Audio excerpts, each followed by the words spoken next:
Israeli security forces are prepared to confront any scenario that may erupt along Israel's border with Gaza, as tens of thousands of Palestinians prepare to demonstrate near the Gaza border fence with Israel. The event is a clearly well-planned and orchestrated one that has possibly received support and funding from terror leaders abroad. It appears to address the need of fundamentalist politicians rather than humanitarian hardships. Further north, the concrete barrier or security fence serves as a buffer between Judea and Samaria and Israel, and is an effective deterrent against such scenarios. In the event that West Bank Palestinians attempt to launch a similar protest as their Gaza counterparts, the constant presence of IDF forces in the West Bank means that such outbursts of violence can be quelled almost before they start.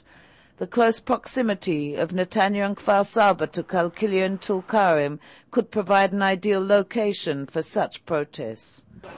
One should realize that the Palestinians living in the West Bank enjoy a far better economic situation than their Gaza counterparts.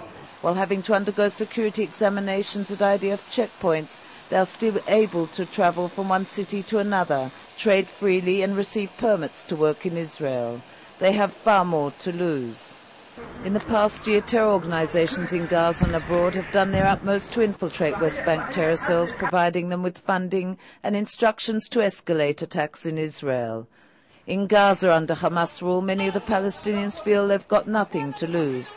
Their daily routine is dictated by Hamas leaders who continue to seek Israel's destruction. The majority of the hundreds of thousands living in the narrow strip suffer from severe economic hardships that has worsened since Hamas's bloody takeover of the strip last summer. The situation is a convenient one for Hamas rulers in Gaza, as they're able to manipulate the population for their own needs. The situation has led to a halt in funding from international donor countries who, under Israel's pressure, agreed to isolate the terror organizations. In the West Bank, Palestinians cling to a ray of hope that Fatah President Mahmoud Abbas will secure a peace deal with Israel that will hopefully lead to a Palestinian state.